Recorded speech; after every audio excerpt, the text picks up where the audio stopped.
A nossa convidada de hoje é Maria Lúcia Fattorelli, auditora fiscal da Receita Federal, coordenadora nacional da Auditoria Cidadã da Dívida Pública. Em 2007, Fattorelli foi convidada para poder participar da comissão que apurou a dívida pública do Equador. Em 2009, ela participou como assessora técnica da CPI da Dívida Pública na Câmara dos Deputados. Em 2015, ela foi convidada pelo governo grego para poder fazer parte da comissão que apurava a dívida pública da Grécia. Em 2017, ela participou da CPI da empresa estatal PBH Ativos SA para poder apurar desvios de recursos através do processo chamado de securitização. Seja bem-vinda, Maria Lúcia Fattorelli, ao nosso programa. É um grande prazer estar de novo com você aqui. Olá, agradeço ao Leon, Helena e todos os organizadores desse programa pela oportunidade de participar.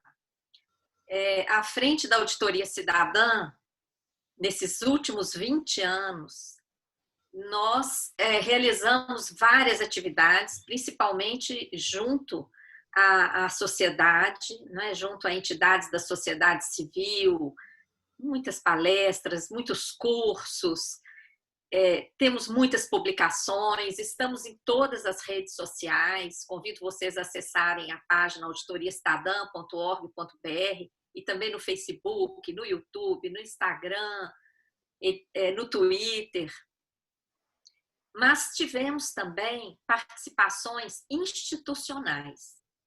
Em 2007, 2008, participei da auditoria da dívida no Equador, uma auditoria feita por convocação do presidente da República do Equador. E foi muito importante, aquela experiência resultou na anulação de 70% da dívida externa junto aos bancos privados internacionais. Essa anulação contou com a concordância dos detentores dos títulos e possibilitou um grande avanço no desenvolvimento socioeconômico do Equador. Foi o Rafael Correia na época, não é isso? Foi o presidente Rafael Correia. Os dados desse enorme avanço social e econômico do país estão disponíveis, inclusive, na CEPAL, o site oficial da América Latina, não é? Depois participei também em 2009, 2010, aqui no Brasil, da CPI da Dívida Pública, na Câmara dos Deputados. Na época, eu ainda estava na ativa como auditora fiscal e fui requisitada para assessorar a CPI. O nosso trabalho resultou em várias análises técnicas. Analisamos mais de 44.000 páginas de documentos e produzimos um relatório todo fundamentado nesses documentos, de mais de 1.000 páginas. Esse relatório foi entregue ao Ministério Público Federal em 2010, já foi apresentado também ao Tribunal de Contas da União e, infelizmente, nenhuma ação foi, até o momento, feita por esses órgãos de controle. Vários mecanismos que resultaram comprovados e denunciados na CPI, como a contabilização de grande parte do juro como se fosse amortização, e vários outros, continuaram acontecendo até hoje. Depois, em 2015, tive a oportunidade de participar de outra experiência institucional no exterior, na Grécia. Foi formada uma comissão no âmbito do parlamento grego para auditar a dívida grega. Eu fiquei lá 7 semanas. Também analisando milhares de páginas, porque exatamente para esconder os mecanismos fraudulentos que criam dívida pública, cria como? O estoque da dívida cresce. De repente, o estoque cresceu bilhões, trilhões até aqui no Brasil. Lá fora, trilhões de euros, de dólares. E qual é a contrapartida dessa dívida? Não tem. A dívida cresce, o estoque cresce, mas o dinheiro não chega aos orçamentos públicos para fazer investimentos. Por que isso acontece? Por causa dos mecanismos que geram dívida pública, né? Lá na Grécia, enquanto eu estava lá analisando aquelas milhares de páginas de contratos, né? Porque para esconder esses mecanismos, o mercado financeiro que cria toda essa engenharia financeira coloca um pedacinho da trama em cada contrato. Então, para descobrir isso, é só mesmo através de procedimento de auditoria, de análise dos documentos base da operação. Aí nós descobrimos um esquema financeiro aplicado na Europa que usou uma nova empresa estatal, da qual 17 países europeus eram sócios. Essa empresa ficou escondida, sediada em Luxemburgo, paraíso fiscal. E ela emitia papéis financeiros com a garantia dos países europeus. Esse esquema, no primeiro ano, envolveu, o primeiro ano lá foi 2010, envolveu garantia de 440 bilhões de euros. No segundo ano, 780 bilhões de euros. Esse esquema usou a Grécia como vitrine. Quando se anunciava o plano de ajuda para a Grécia, os países desembolsavam, na verdade, a garantia para esses papéis, que não beneficiavam a Grécia, beneficiavam a banca que estava com esses papéis. Pois bem, logo depois dessa experiência na Grécia, eu, aqui no Brasil, fui convidada para um evento em Belo Horizonte, na Faculdade de Arquitetura, que aqueles professores e professoras da Universidade Federal de Arquitetura estavam preocupados com a atuação de uma nova empresa criada em Belo Horizonte, a PBH Ativos S.A., que estava recebendo diversos imóveis da cidade em doação. E essa empresa emitia papéis financeiros com garantia do município. O município dava o imóvel, ela dava esses papéis que não valem nada em geral, é assim, não é isso? Não. Eram dois braços, Leon. Eram dois braços de operação. Um braço da PBH Ativos S.A. atuava em relação a esses imóveis, em relação a algumas obras públicas, alguns serviços de administração pública. Um outro braço da PBH Ativos emitia papéis financeiros que eram adquiridos pelo mercado. E esses papéis financeiros tinham a garantia do município. Que garantia era essa? O município entregaria o fluxo da sua arrecadação tributária para quem comprasse esses papéis. Tá? Eu acabei participando em 2017 da CPI da PBH Ativos S.A. em Belo Horizonte. Comprovamos a atuação desse esquema, mais uma vez, para descobrir, foram mais de 10 mil páginas de documentos. Eu acho importante citar esse volume de documentos, porque isso prova que esses mecanismos, esses esquemas, só poderão ser descobertos em procedimento de auditoria. Tá? Ô Maria Lúcia, deixa eu te interromper um instante. Você faz essa junção, esse link entre a questão da dívida pública na questão nacional e, ao mesmo tempo, internacional. Eu acho isso muito importante, porque quando a gente levanta um aspecto de um problema, a gente não pode colocá-lo de forma isolada. E você, então, une essas questões todas e até tem essa experiência internacional. Muita gente, quando eu faço referência a você, diz assim, ela fala muito de coisas que parecem uma teoria da conspiração. Porque para as pessoas, para o leigo, isso tudo parece uma montagem de um grande filme, né? De uma coisa assim que realmente não existe. E aí, você falando sobre isso, eu quero só adiantar um pouco, porque você fez parte agora foi entrevistado por um complexo, sei lá, um pessoal chamado Festival da Justiça Fiscal, que é coordenado pela França, não foi? E aí a Chantal, que é uma belga que está conosco aqui no núcleo da ACD aqui de Niterói, ela até faz uma pergunta, mas eu estou me lembrando que você, quando fala dessa história toda, você diz que houve uma reunião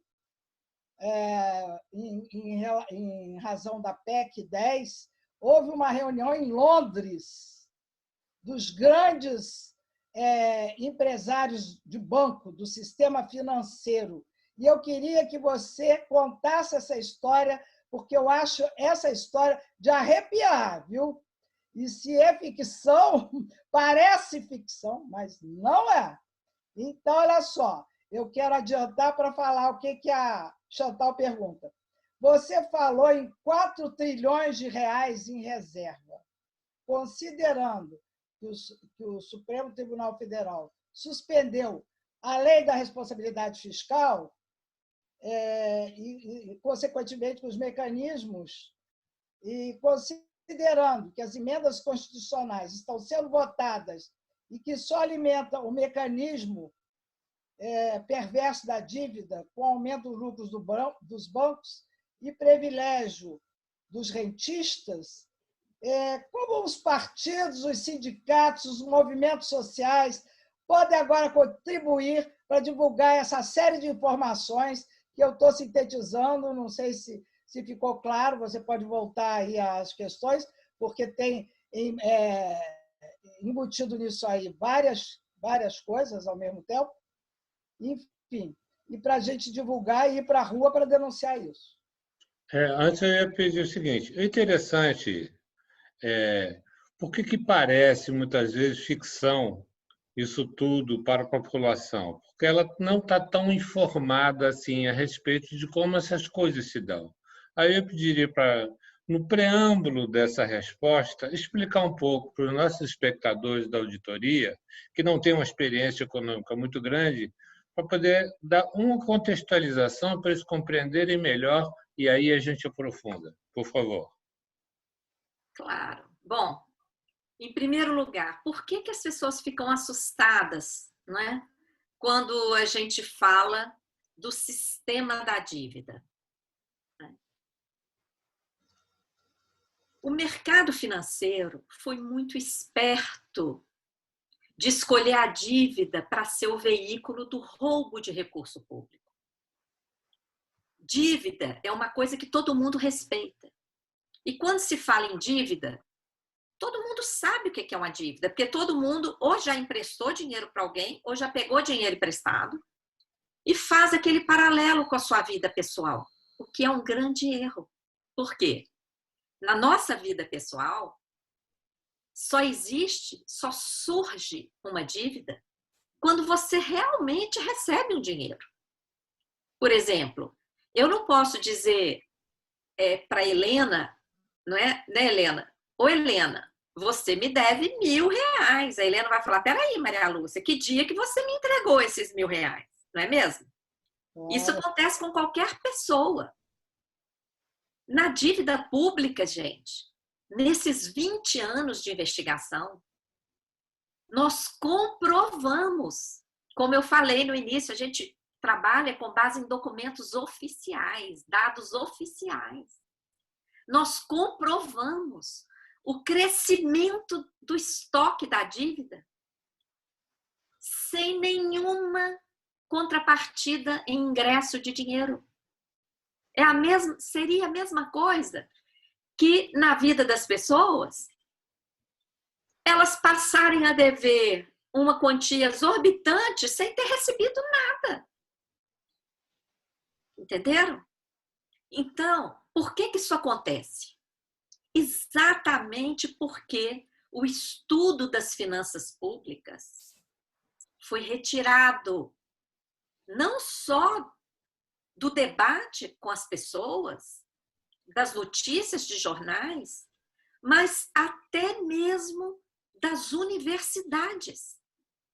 Quando se estuda finanças públicas, se estudam modelos teóricos que não ajudam, por exemplo, esses mecanismos que criam dívida pública, eles não estão presentes em nenhum desses modelos.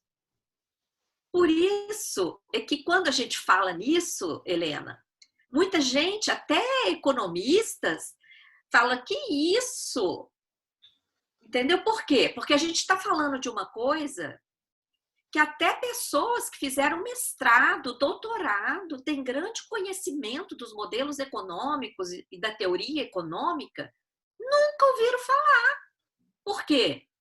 Porque todo esse arcabouço que é abordado teoricamente, claro que não vai falar dessas trapaças, verdadeiras trapaças que têm acontecido na prática para usurpar do importante instrumento de endividamento público, para transformá-lo no que a gente chama de sistema da dívida. Então, deixa eu explicar o que é isso, atendendo ao seu pedido, Leon. A primeira coisa que tem que ficar esclarecida, gente, endividamento público existe para ser uma coisa boa. Existe para permitir que o Estado acesse recursos públicos, acesse recursos junto ao público em geral, tanto junto às pessoas, junto aos bancos, empresas, etc. Quem tem poupança pode emprestar para o Estado, tá? Para que o Estado use esse dinheiro para investimentos de interesse da população. Endividamento público existe para isso. Para o desenvolvimento, não é isso? Como? Para o desenvolvimento. Exatamente. O endividamento público, teoricamente, existe para financiar o desenvolvimento socioeconômico.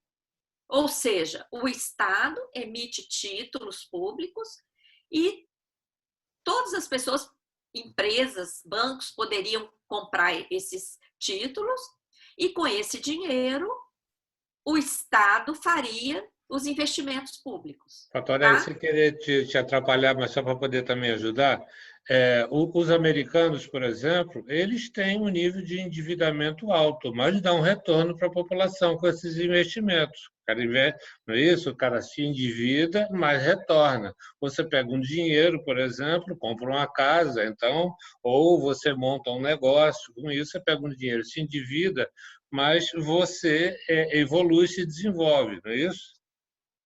Exato. E lá nos Estados Unidos não só tem retorno, né, em investimentos, né, olha lá o desenvolvimento econômico, né, que eles têm lá, mas também eles pagam juro quase zero, historicamente, não é? O que acontece aqui no Brasil? Nós temos uma dívida interna. A dívida interna é a dívida em reais e refletida em títulos emitidos pelo Tesouro. Ela já está em mais de 6 trilhões de reais. Ano passado, eu participei de uma audiência pública no Senado, na Comissão de Assuntos Econômicos. O próprio representante do Tribunal de Contas da União declarou que essa dívida interna não tem contrapartida em investimentos públicos. Então, não é só a auditoria cidadã que diz, o Tribunal de Contas já está dizendo publicamente. Dessa dívida enorme de 6 trilhões, menos de 400 bilhões correspondeu a títulos repassados ao BNDES, que não foram investidos nem aqui no Brasil, grande parte foi investido no exterior. O que significa isso? que significa isso? Que essa dívida de 6 trilhões é uma dívida resultante de mecanismos financeiros. Não foi uma dívida de captação de recurso para ser aplicado no nosso desenvolvimento. Tá? Diante disso, nós criamos a expressão sistema da dívida. Tá? O que é o sistema da dívida? É exatamente o mau uso, o uso errado do endividamento público. Em vez desse endividamento público significar o ingresso de recursos ao orçamento para possibilitar investimentos de interesse da população que vai pagar a conta e está pagando caro aqui no Brasil, o que é o sistema da dívida? É o crescimento da dívida pública e o desvio desse dinheiro para beneficiar bancos. E eu aí queria tem dar um até... exemplo desse mecanismo. Tá, perdão. Só assim, depois a gente retoma. Ou seja, isso remete exatamente àquilo que a Helena estava falando, que é uma verdadeira farra, não é isso? Sim, antes de chegar na PEC 10, eu queria dar um exemplo, que é uma coisa que já está acontecendo. Porque a PEC 10, né, foi aprovada agora, o evento ainda vai surgir. Eu já queria dar um exemplo concreto antes, tá? Aí você pode até fazer a pergunta, você pode dar um exemplo do sistema da dívida? Tá. Né? Depois você faz. Então, claro, tem vários exemplos concretos. O mais relevante é um mecanismo que remunera a sobra de caixa dos bancos. Veja bem, pessoal, dessa dívida de 6 trilhões, cerca de 20% dela são títulos usados exclusivamente para remunerar o dinheiro que sobra no caixa dos bancos. Que dinheiro é esse? É dinheiro das pessoas, das empresas, do próprio governo, que está depositado nas contas bancárias e que no mundo inteiro os bancos usam isso para fazer empréstimo. Aqui no Brasil, como os bancos pedem juros exorbitantes de 100% ao ano ou mais, no cheque especial é mais de 200%, 300%, no cartão de crédito então nem se fala, né? Já chegou a quase 500% ao ano de juros no cartão de crédito no Brasil. Quando a gente fala isso no exterior, ninguém acredita, não acreditam que isso possa ser possível, tá? Então, como o juro aqui no Brasil é alto demais, é exorbitante, esse dinheiro que está depositado nos bancos, ele poderia ser emprestado, mas as empresas, as pessoas, não têm coragem de pegar empréstimo. Só pega empréstimo quem está ali realmente num sufoco muito grande, né? Então, esse dinheiro sobra lá no caixa dos bancos. O que o Banco Central faz? Aceita um depósito voluntário dessa bolada. O último dado está em 1 trilhão e 200 bilhões. O Banco Central aceita o depósito voluntário disso, não tem previsão legal para isso, hein? E entrega título da dívida para os bancos. Não vende, não, porque se vendesse, os bancos teriam que esperar o vencimento do título. Não vende, não. Entrega, tá? É como se tivesse duas bandejas. Os bancos depositam a sobra de caixa aqui no Banco Central, o Banco Central entrega título da dívida para os bancos. É como se fosse uma penhora, né? À medida em que os bancos estão com esses títulos, eles recebem remuneração diária. Então, dessa dívida de mais de 6 trilhões, 1 trilhão e 200 bilhões está sendo utilizado exclusivamente para remunerar a sobra de caixa dos bancos. Milagre da multiplicação, isso, né? Exatamente, porque Esse Maria juro, muitas Lúcia, vezes, são pagos com Helena. novos títulos, né?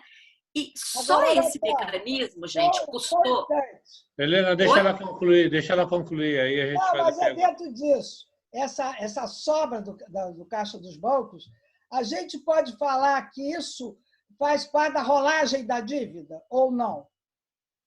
Isso não tem nada a ver com a rolagem da dívida. Nada, absolutamente nada. Isso é um mecanismo à parte, Uma parte. tá? É um dinheiro que sobra no caixa dos bancos e que, se ficasse lá nos bancos, os bancos iam querer ficar com esse dinheiro parado na gaveta? Claro que não. Os bancos iriam reduzir o juro de mercado Para poder passar. para emprestar para a população, para as empresas e até para o governo. Então, esse mecanismo, só esse mecanismo da remuneração da sobra de caixa dos bancos, corresponde a 20% do estoque da dívida pública. Ele gera escassez de moeda no mercado e provoca a elevação da taxa de juro para esse patamar indecente que é aplicado aqui no Brasil, que gera pânico na população que precisa de empréstimo, às vezes para pagar um tratamento de saúde urgente, para financiar o estudo de um filho, para financiar uma moradia, fica tudo inviabilizado ou muito sacrificado. É uma pandemia isso, né? Exato. E olha, uma única operação, Leon, arrebenta com toda a economia brasileira. E mais, quanto custou? Quanto custou essa remuneração da sobra de caixa dos bancos? Em procedimento de auditoria, nós acessamos os balanços do Banco Central e vimos que só esse mecanismo custou 754 bilhões de reais entre 2009 e 2018. Se corrigir esses 754 bilhões, a gente chega em 1 trilhão de reais. Só para remunerar a sobra de caixa dos bancos, num procedimento ilegal. Então, agora, Helena, como levar isso para a população? Na época da reforma da Previdência, nós fizemos, inclusive, folhetos, fazendo um paralelo. Guedes quer tirar 1 trilhão dos aposentados e pensionistas com a reforma da Previdência. 1 trilhão já foi, nos mesmos 10 anos, para remunerar a sobra de caixa dos bancos. Nós tínhamos até um chavão na época da reforma da Previdência. Não precisa destruir a Seguridade Social, porque aquela reforma não afetou só a Previdência, não. Afetou a assistência social também. Não precisa destruir a Seguridade Social. Basta parar de remunerar a sobra de caixa dos bancos. Então, é fundamental que a sociedade entenda esse mecanismo, porque aí ela vai ver que não é ficção falar em auditoria da dívida, que é justamente procedimento de auditoria da dívida, justamente procedimento de auditoria da dívida é que permitiu descobrir essa operação, ver quanto que essa operação consome, como que ela afeta o volume de dinheiro em circulação no país e as taxas de juros que são cobradas da população. Quanto que ela custou mais de 1 trilhão de reais. Tudo isso só é visto em procedimento de auditoria, não é? Então, é importante levar isso para a população, porque para pagar a dívida gerada por esses mecanismos, nós estamos continuamente privatizando o patrimônio público, entregando nossas empresas. Nós estamos sofrendo contra-reformas, como a da Previdência, trabalhista, etc. Nós estamos sofrendo cortes de investimentos, como a PEC do teto. O que foi a emenda 95? Congelou todos os gastos de todas as áreas, na saúde, na educação, todas as áreas de funcionamento do Estado. O que ficou fora da PEC do teto? O gasto com a dívida. Então, a população está pagando a conta de várias formas. Tá? São vários itens. Uma água para entrar na PEC 10. Não é só a dívida, né, Maria Lúcia? Porque essa sobra de caixa dos bancos, a gente teria até que colocar num outro item. Agora, o Leon, nós temos uma série de perguntas aqui para fazer para Maria Lúcia. A gente já poderia começar, porque senão não vai dar tempo, hein? Porque, olha só, os 2 núcleos de Niterói e do Rio de Janeiro, né, eu convidei 3 pessoas de cada núcleo para fazer algumas perguntas para você. Mas eu ainda não respondi a da PEC 10. Pois é, mas não, senão não vai... Mas a da PEC 10 que você já fez... Helena, vamos fazer o seguinte. Dá uma concluída para poder explicar a PEC 10, que é extremamente importante e que vai contextualizar muito mais, inclusive, para aquela pergunta que você fez. E aí depois a gente pode ir para as perguntas dos nossos espectadores. Mas é importante isso porque é uma questão bem didática para os espectadores da auditoria cidadã que ainda não tem um domínio muito grande sobre esse assunto. Então, por favor, Fattorelli. Desculpe a minha ansiedade.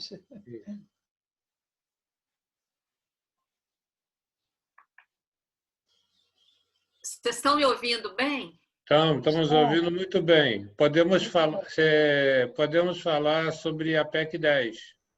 Está ouvindo agora? Tá bom? Deu uma travadinha aqui, mas agora está melhor.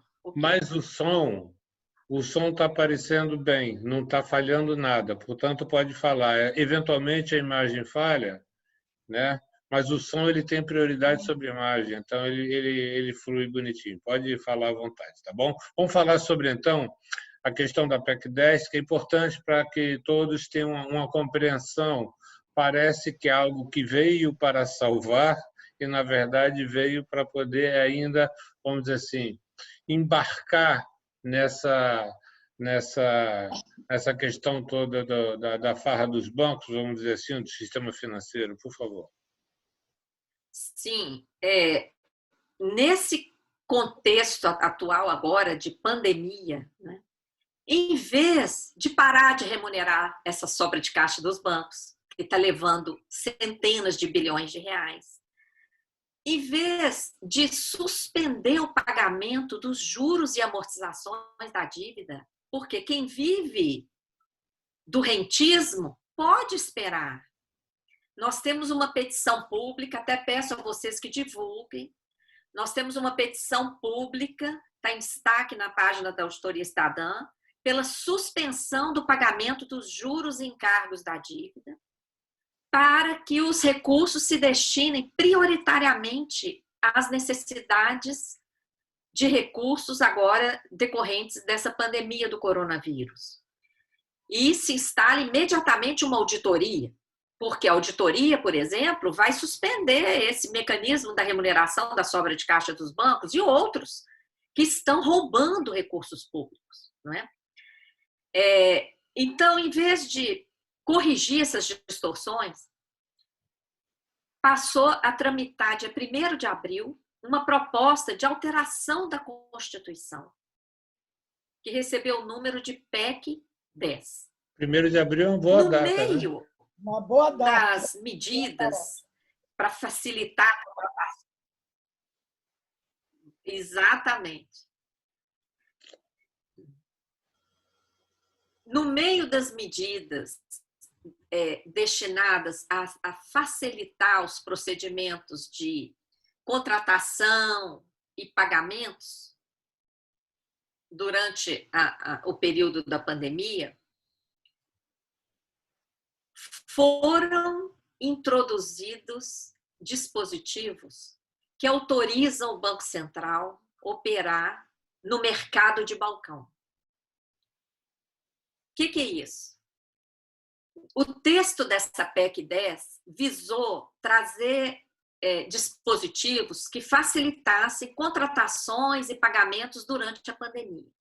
No meio disso, colocar um dispositivo que autoriza o Banco Central a operar no mercado de balcão. como se ele fosse um mero agente independente. Só que ele vai atuar com recurso público.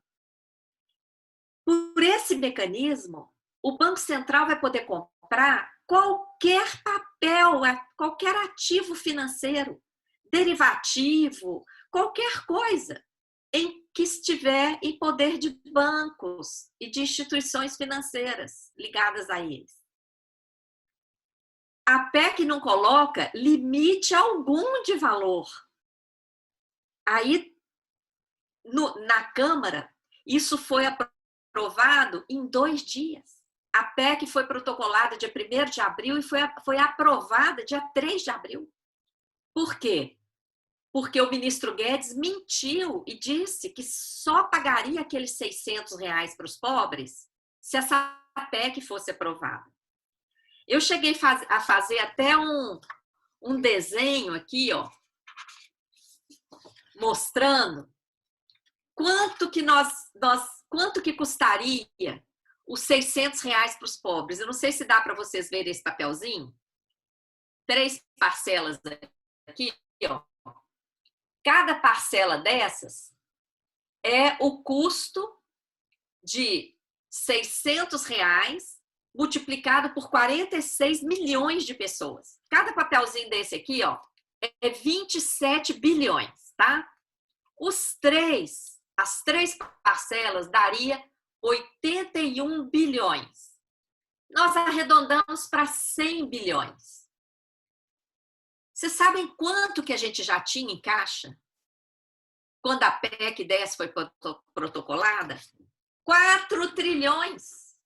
Olha aqui o gasto com os R$600 dos pobres. E olha aqui o que a gente já tinha em caixa. 1 trilhão e 400 da conta única do Tesouro, quase 2 trilhões em reservas internacionais e 1 trilhão e 200 no caixa do Banco Central, remunerando a sobra de caixa dos bancos. Com 4 trilhões em caixa, o Guedes falou que só pagaria os R$600 para os pobres se a PEC 10 fosse aprovada. Olha o tamanho da mentira do ministro Paulo Guedes, gente. Essa PEC foi aprovada na Câmara em 2 dias. No Senado, os senadores falaram, não, peraí, tem que explicar isso aqui. O presidente do Banco Central fez uma reunião virtual com os senadores.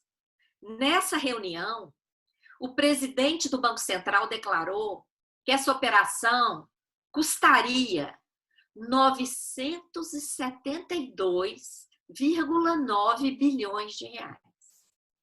Essa reunião foi dia 9 de abril. Pessoal, como é que no dia 9 de abril, no início da pandemia, o presidente do Banco Central já sabia exatamente, com vírgula, quanto que a operação ia custar? Esse valor de quase 1 trilhão de reais, que foi informado pelo Banco Central aos senadores, ele coincide com o valor de um levantamento feito pela empresa IVIX Value Creation. Ela tem esse nome em inglês, mas é uma empresa brasileira.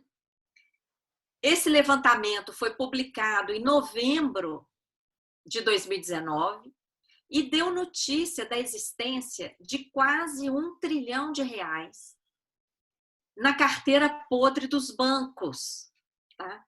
Essa empresa participou, um mês antes, de um evento em Londres, um grande evento do qual participa a cúpula do sistema financeiro mundial, um evento destinado à busca de soluções criativas para esses papéis podres que existem nos bancos no mundo inteiro. Maria Lúcia, olha só, eu estou sentindo que a pandemia acaba servindo como uma cortina de fumaça para novas questões que você pode até chamar de um colonialismo financeiro, né?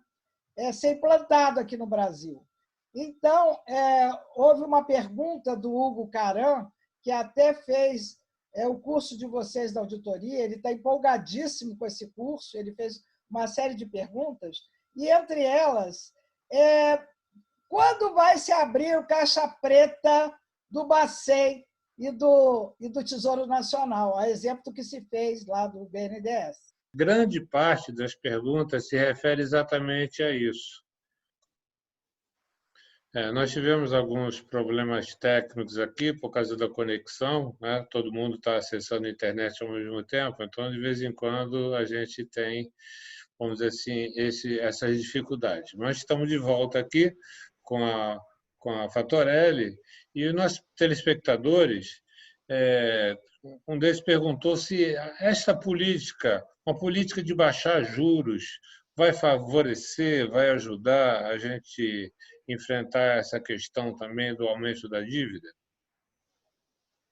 Olha só, é claro que se os juros forem menores, o volume de gastos com a dívida diminui. Mas eu te pergunto, o que adianta só diminuir o juro se a gente continuar gerando trilhões de dívida com os mecanismos fraudulentos da remuneração da sobra de caixa dos bancos, da contabilização de juro como se fosse amortização, agora com a compra de papelada podre da PEC 10, entendeu? O próprio TCU, como eu já falei, já declarou que essa dívida interna não tem contrapartida em investimentos. Então, nós estamos pagando juros sobre uma dívida que, em grande parte, é nula. Em grande parte, decorre de mecanismos fraudulentos. Então, muitas pessoas defendem, bastaria reduzir juros. Quem diz isso não conhece o processo de formação da dívida brasileira. Não conhece o trabalho da auditoria cidadã. O que a gente tem revelado da formação fraudulenta do estoque dessa dívida. Quem fala que é só reduzir juro resolve, está convalidando todo esse crescimento fraudulento da dívida ao longo de décadas. Então, essas pessoas é como se elas estivessem dizendo, tem que pagar de qualquer jeito, é só remunerar um pouquinho mais baixo? Não, gente, não resolve. Nem controlar o câmbio também, que controlando o câmbio, os juros, a gente consegue regular. Você acha que é verdadeiro? Olha, a farra do câmbio, a gente teria que ter outro programa para falar. Tá? As operações de swap cambial no Brasil é caso de polícia. Tá? Não é nem discussão econômica, é caso de polícia. É um escândalo, também já tem representação do TCU sobre esse tipo de negociação de swap cambial feito pelo Banco Central. O nosso problema é que nós precisaríamos estar falando disso constantemente, não é? Como temos feito agora em lives da Auditoria Cidadã da Dívida, toda sexta-feira, 19 horas, nós temos uma live ao vivo, temos curso à distância, temos as redes sociais para popularizar essa discussão. Agora mesmo nós publicamos esses dias um artigo. Por que o juro de mercado continua alto, apesar da Selic em queda? Porque não é estranho? A Selic está aí em 3% ao ano, mas vai lá pegar um empréstimo no banco para ver.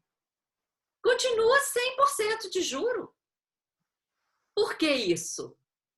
Porque o Banco Central está remunerando a sobra de caixa dos bancos. Para que os bancos vão correr risco de emprestar para empresas e pessoas agora na pandemia, apesar de já terem recebido mais 1 trilhão e 200 bilhões dia 23 de março para isso? Né? É um escândalo. Então, como a Helena comentou, nós somos uma colônia. O Brasil é colonizado pelo sistema financeiro. E enquanto as pessoas que pagam a conta não gritarem. O que eu chamo de gritar? É reclamar, cobrar dos parlamentares. Eu convoco todo mundo a anotar o nome de todos os parlamentares que votaram a favor da PEC 10. Principalmente na Câmara dos Deputados, onde houve um destaque. Tá? Houve um destaque desse artigo. Todas as listas de votação, tanto da Câmara como no Senado, estão lá na página da Auditoria Cidadã. Nós fizemos uma pasta, lá em documentos oficiais. Nós fizemos uma pasta com todas as versões da PEC 10, com todas as listas de votação. Porque se a sociedade não acompanhar isso, ela vai estar referendando esse tipo de procedimento. Nós temos que cobrar dos parlamentares que votaram essa PEC, não é? E cobrar também, questionar as pessoas que não encorajam a sociedade a questionar o sistema da dívida. Não é? Claro. Essas pessoas têm que ser cobradas. Falam, peraí, você está concordando com essas fraudes? Você está concordando que a sociedade continue eternamente sacrificada a pagar uma dívida que o TCU já falou que não tem contrapartida? A Helena quer fazer uma pergunta, mas eu queria fazer só uma pergunta antes, Helena, que aí para poder te dar uma finalizada, eu queria me remeter ao Equador, porque naquele período, isso é uma questão que é mais política do que tudo, porque todos nós sabemos das dívidas, etc. Tal, em todos os países onde isso acontece. Mas no Equador, naquele período, o presidente conseguiu, na verdade, sentar com os bancos e fazer algo que as pessoas nunca imaginam que é possível, sentar para negociar e eles toparem fazer essa negociação. E ele fez isso porque tinha um apoio popular muito grande, né, naquele período, e isso é importante para poder você tentar esse tipo de negociação. Aí minha pergunta é a seguinte, como é que foi sua experiência nesse sentido? E se nós perdemos essa oportunidade no governo da social-democracia, do presidente Lula, de ter feito a negociação com eles também, já que ele, naquele período, estava com a aprovação muito grande, estava com a população do lado dele, a gente perdeu essa oportunidade. Como é que foi lá no Equador? E eu passo depois para a pergunta final também da Helena, tá bom? Olha, no Equador não houve negociação. O presidente Rafael Correa, de posse do relatório de auditoria, publicou um ato soberano. Ele disse o seguinte: eu tenho aqui um relatório que declara ilegítima, ilegal, fraudulenta essa dívida externa, esses títulos da dívida externa. Eu vou pagar 30% no máximo desses títulos para quem entregá-los e assinar um termo de que não vai questionar isso em nenhum fórum nacional ou internacional. Quem não quiser, entre na justiça. E o Equador vai se defender com esse relatório aqui que diz que já tinha sido tudo pago. E o Equador tinha direito até a restituição. O Equador já tinha pago muito mais do que devia, porque pagou dívida fraudulenta, o que o Brasil tem feito historicamente. Então, não foi negociação, não. Ele declarou um ato soberano. E aí, diante desse ato, 95% dos detentores dos títulos entregaram os títulos e aceitaram os 30%. 5% nunca apareceu. Então, foi dessa forma. Infelizmente, né, aqui no Brasil, no governo Lula, ele entregou a área econômica, a área das finanças, para o presidente do Banco Central, Henrique Meirelles, ex-presidente do Banco de Boston. E deu no que deu. O próprio Lula declarou várias vezes que os bancos nunca lucraram tanto quanto no governo dele.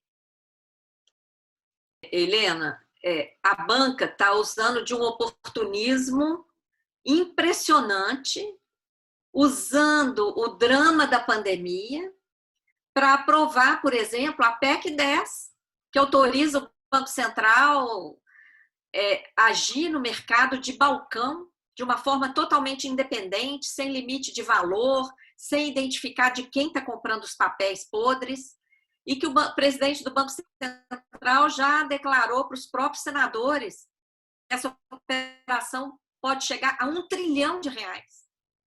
A Helena quer fazer uma pergunta. Por favor, Helena. A minha questão é a seguinte. A Kátia, nossa companheira aqui da ACD de Niterói, ela pergunta, num caso de uma emergência como essa, por que o governo também não emite moeda? A proposta de emitir moeda, ela tem que ser devidamente localizada. Por exemplo, eu já falei que nós temos mais de 4 trilhões em caixa. Tá?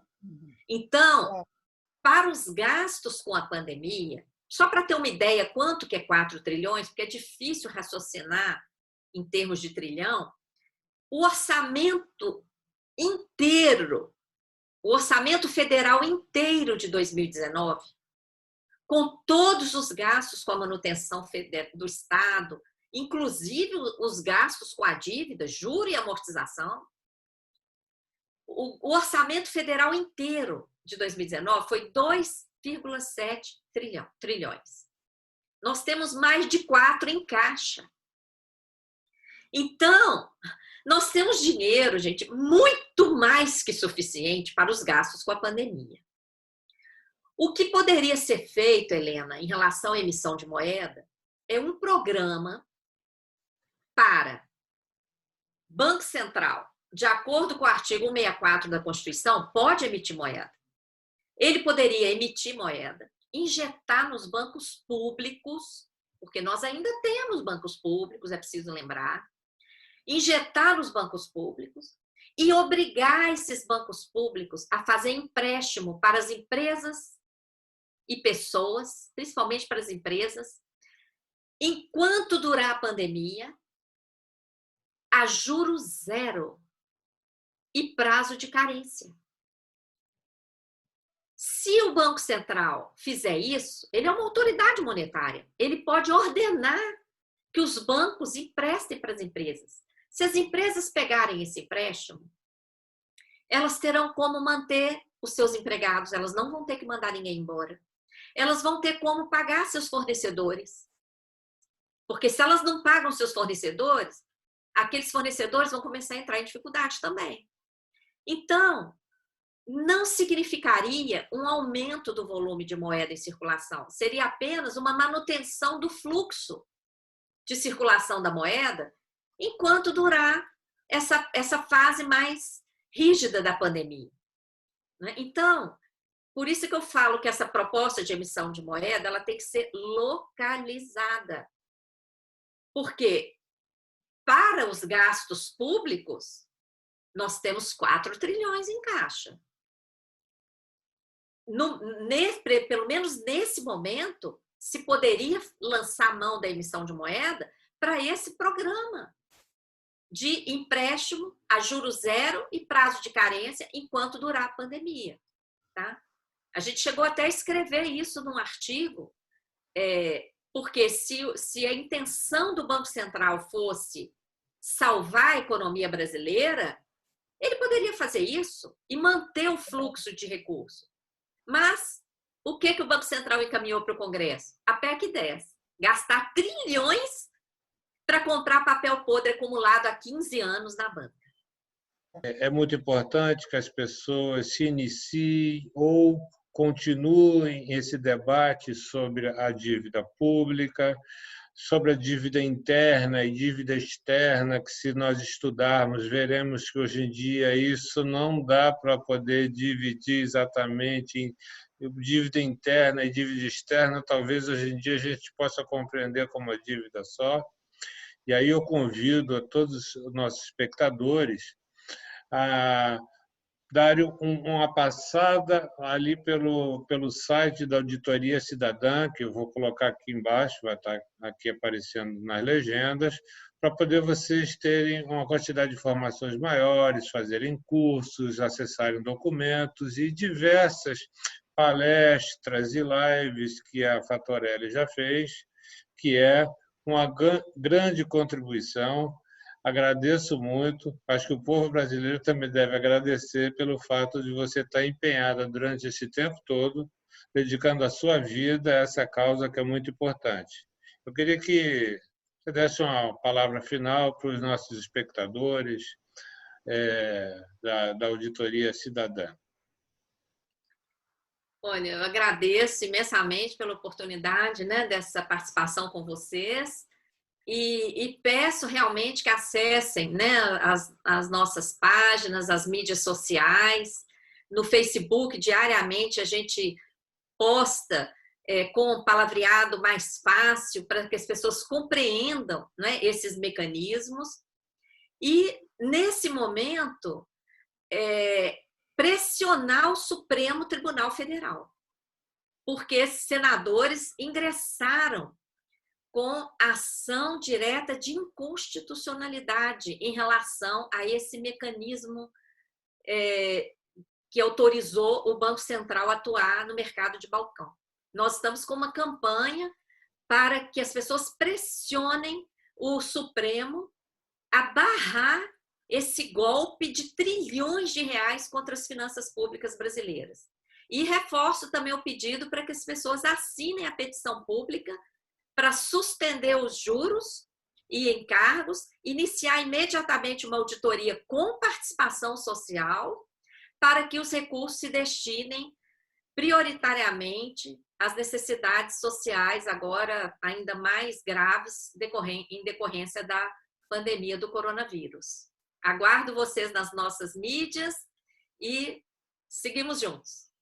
Muito obrigado e até a próxima. Muito obrigado, Maria Lúcia. Grata também.